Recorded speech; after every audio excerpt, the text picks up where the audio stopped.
ಶ್ರೀ ಗಣಪತಿ ಶಾರದಾ ಗುರುಭ್ಯೋ ನಮಃ. ಯತ್ರ ಯೋಗೇಶ್ವರ ಕೃಷ್ಣೋ ಯತ್ರ ಪಾರ್ಥೋ ಧನುರ್ಧರಃ ತತ್ರ ಶ್ರೀ ವಿಜಯ ಭೂತಿರ್ಧ್ರುವ ನೀತಿರ್ಮತಿರ್ಮಮ. ಶ್ರೋತೃಗಳಿಗೆ ಶ್ರೀ ಅಳಸಿಂಗರಾಚಾರ್ಯ ವಿರಚಿತ ಶ್ರೀ ವ್ಯಾಸ ಮಹರ್ಷಿ ಪ್ರಣೀತ ಶ್ರೀಮನ್ ಮಹಾಭಾರತದ ಕರ್ಣ ಪರ್ವದಲ್ಲಿ ಪ್ರತಿವಿಂಧ್ಯ ಶ್ರುತಕರ್ಮರಿಬ್ಬರು ಕ್ರಮವಾಗಿ ಚಿತ್ರಸೇನರನ್ನು ಕೊಂದುದು ಎಂಬ 11ನೆಯ ಅಧ್ಯಾಯಕ್ಕೆ ಸ್ವಾಗತ. ಮಹಾರಾಜ, ಕೇಳು.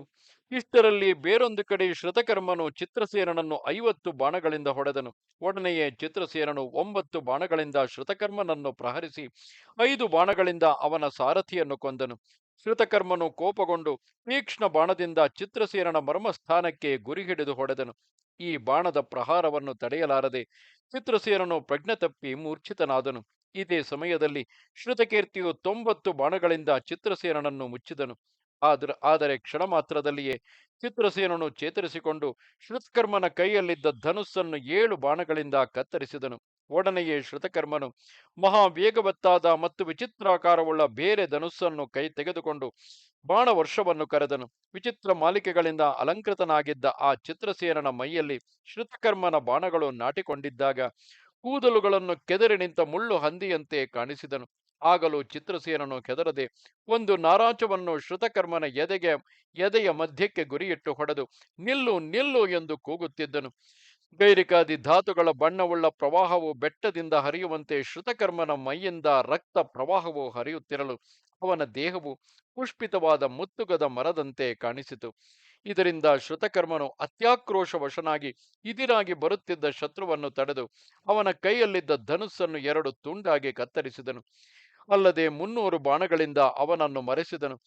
ಕೂಡಲೇ ತೀಕ್ಷ್ಣವಾದ ಮತ್ತೊಂದು ಭಲ್ಲಾಯುಧವನ್ನು ತೆಗೆದು ಅದರಿಂದ ಆ ಚಿತ್ರಸೇನನ ತಲೆಯನ್ನು ಕತ್ತರಿಸಿ ಕಿರೀಟದೊಡನೆ ಅದು ಕೆಳಗೆ ಬೀಳುವಂತೆ ಮಾಡಿದನು.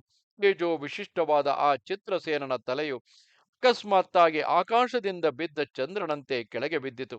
ತಮ್ಮ ರಾಜನು ಹತನಾದುದನ್ನು ನೋಡಿ ಅವನ ಸೈನಿಕರೆಲ್ಲರೂ ಒಂದಾಗಿ ಎದುರಿಸಿ ಬಂದರು. ಆಗ ಶ್ರುತಕರ್ಮನು ಅತ್ಯಾಕ್ರೋಶಗೊಂಡವನಾಗಿ ಪ್ರಳಯ ಕಾಲದ ಯಮನು ಕೋಪದಿಂದ ಸಮಸ್ತ ಭೂತಗಳನ್ನು ನಾಶಗೊಳಿಸುವಂತೆ ಆ ಮಹಾಸೈನ್ಯವನ್ನೆಲ್ಲ ಬಾಣಗಳಿಂದ ಕೊಲ್ಲುತ್ತಾ ಬಂದನು. ಆಗ ನಿನ್ನ ಮೊಮ್ಮಗನಿಂದ ಯುದ್ಧದಲ್ಲಿ ಕೊಲ್ಲಲ್ಪಡುತ್ತಿದ್ದ ಚಿತ್ರಸೇನನ ಸೈನಿಕರು ಕಾಡು ಗಿಚ್ಚಿನ ಬೇಗೆಗೆ ಸಿಕ್ಕಿದ ಆನೆಗಳಂತೆ ದಿಕ್ಕು ದಿಕ್ಕಿಗೆ ಓಡಲಾರಂಭಿಸಿದರು. ಹೀಗೆ ಶತ್ರು ಜಯದಲ್ಲಿ ನಿರುತ್ಸಾಹರಾಗಿ ಓಡುತ್ತಿದ್ದ ಆ ಸೈನ್ಯಗಳನ್ನು ನೋಡಿ ಶ್ರುತಕರ್ಮನು ಆಗಲೂ ಬಿಡದೆ ಬಾಣಗಳಿಂದ ಅವರನ್ನು ಬೆನ್ನಟ್ಟಿದನು. ಇಷ್ಟರಲ್ಲಿ ಮತ್ತೊಂದು ಕಡೆ ಪ್ರತಿವಿಂಧ್ಯನು ಚಿತ್ರನನ್ನು 5 ಬಾಣಗಳಿಂದಲೂ ಅವನ ಸಾರಥಿಯನ್ನು 100 ಬಾಣಗಳಿಂದಲೂ ಅವನ ಧ್ವಜವನ್ನು 1 ಬಾಣದಿಂದಲೂ ಹೊಡೆದನು. ಚಿತ್ರನು ಕೂಡ ಚಿನ್ನದ ಹಿಡಿಗಳಿಂದ ಕೂಡಿ ಒಳ್ಳೆ ಗರಿಮುಟ್ಟಿದ ಹರಿತವಾದ 9 ಭಲ್ಲಗಳಿಂದ ಪ್ರತಿವಿಂಧ್ಯನ ತೋಳುಗಳಿಗೂ ಎದೆಗೂ ಗುರಿಯಿಟ್ಟು ಹೊಡೆದನು. ಪ್ರತಿವಿಂಧ್ಯನು ಕೂಡಲೇ ಅವನ ಕೈಯಲ್ಲಿದ್ದ ಧನುಸ್ಸನ್ನು ಕತ್ತರಿಸಿ 5 ಬಾಣಗಳಿಂದ ಅವನನ್ನು ಹೊಡೆದನು. ಅಲ್ಲದೆ ಚಿತ್ರನು ಸುವರ್ಣದ ಗಂಟೆಗಳನ್ನು ಕಟ್ಟಿದ ಒಂದು ಶಕ್ತಿಯನ್ನು ಪ್ರತಿವಿಂಧ್ಯನ ಕಡೆಗೆ ಬೀಸಿದನು. ಆ ಶಕ್ತಿಯು ಪ್ರತಿವಿಂಧ್ಯನ ಪ್ರಾಣಗಳನ್ನೇ ಹುಡುಕಿಕೊಂಡು ಬರುವಂತೆಯೂ ಆಕಾಶದ ಕೊಳ್ಳಿಯಂತೆಯೂ ವೇಗದಿಂದ ಬರುತ್ತಿದ್ದಿತು. ಹೀಗೆ ಬರುತ್ತಿರುವ ಶಕ್ತಿಯನ್ನು ಪ್ರತಿವಿಂಧ್ಯನು ನಗುಮುಖದಿಂದಲೇ ಹೊಡೆದು 2 ತುಂಡಾಗಿ ಮಾಡಿದನು. ಪ್ರತಿವಿಂಧ್ಯನ ಬಾಣಗಳಿಂದ ಕತ್ತರಿಸಲ್ಪಟ್ಟ ಆ ಶಕ್ತಿಯು ಪ್ರಳಯ ಕಾಲದಲ್ಲಿ ಸಮಸ್ತ ಭೂತಗಳನ್ನು ನಡುಗಿಸುತ್ತಾ ಆಕಾಶದಿಂದ ಬೀಳುವ ಸಿಡಿಲಿನಂತೆ ಭಯಂಕರವಾಗಿ ಕೆಳಗೆ ಬಿದ್ದಿತು. ಆಗ ಚಿತ್ರನು ತನ್ನ ಶಕ್ತಿಯು ವಿಫಲವಾದುದನ್ನು ನೋಡಿ ಚಿನ್ನದ ಕುಸುರಿಗಳಿಂದ ಅಲಂಕೃತವಾದ ಒಂದು ಮಹಾಗದೆಯನ್ನೆತ್ತಿ ಪ್ರತಿವಿಂಧ್ಯನ ಕಡೆಗೆ ಬೀಸಿದನು. ಆ ಮಹಾಗದೆಯು ಪ್ರತಿವಿಂಧ್ಯನ ಕುದುರೆಗಳನ್ನು ಸಾರಥಿಯನ್ನು ರಥವನ್ನು ಕೆಳಕ್ಕುರುಳಿಸಿ ಭೂಮಿಯಲ್ಲಿ ನಾಟಿತು.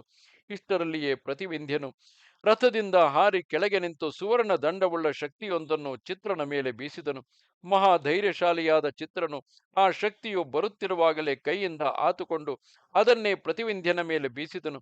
ಮಹಾಕಾಂತಿಯುಳ್ಳ ಆ ಶಕ್ತಿಯು ಪ್ರತಿವಿಂಧ್ಯನ ಬಲತೋಳನ್ನು ಒರೆಸಿಕೊಂಡು ಭೂಮಿಯಲ್ಲಿ ನಾಟಿ ಸಿಡಿಲಿನಂತೆ ಆ ರಣರಂಗವನ್ನೆಲ್ಲ ತನ್ನ ಜ್ವಾಲೆಯಿಂದ ಆವರಿಸಿತು. ಇಷ್ಟರಲ್ಲಿ ಪ್ರತಿವಿಂಧ್ಯನು ಚಿತ್ರನನ್ನು ಕೊಂದೇ ಬಿಡಬೇಕೆಂಬ ಆಕ್ರೋಶದಿಂದ ತೋಮರಾಯುಧವನ್ನು ಬೀಸಲು ಆ ತೋಮರವು ಚಿತ್ರನ ಮೈಮೇಲಿನ ಕವಚವನ್ನು ಭೇದಿಸಿ ಎದೆಯನ್ನು ಸೀಳಿಕೊಂಡು ಬಿಲದಲ್ಲಿ ಹುಗುವ ಹಾವಿನಂತೆ ನೆಲದಲ್ಲಿ ನಾಟಿತು. ಈ ಪ್ರಹಾರದಿಂದ ಚಿತ್ರನು ಮೃತನಾಗಿ ಅಗಳಿಯಂತೆ ದುಂಡೆಗೆ ಉದ್ದವಾದ ತೋಳುಗಳನ್ನು ಚಾಚಿ ನೆಲದಲ್ಲಿ ಬಿದ್ದನು. ಚಿತ್ರನ ವಧವನ್ನು ನೋಡಿ ನಿನ್ನ ಸೈನಿಕರು ಕೋಪದಿಂದ ಪ್ರತಿವಿಂಧ್ಯನನ್ನು ನಾನಾ ಕಡೆಗಳಿಂದ ಸುತ್ತಿಕೊಂಡು ವಿವಿಧ ಬಾಣಗಳನ್ನು ಗೆಜ್ಜೆ ಕಟ್ಟಿದ ಶತಘ್ನಿಗಳನ್ನು ಅವನ ಮೇಲೆ ಪ್ರಯೋಗಿಸಿ ಮೇಘಗಳು ಸೂರ್ಯನನ್ನು ಮರೆಸುವಂತೆ ಆ ಪ್ರತಿವಿಂಧ್ಯನ ರೂಪವೇ ಕಾಣದಂತೆ ಮರೆಸಿಬಿಟ್ಟರು.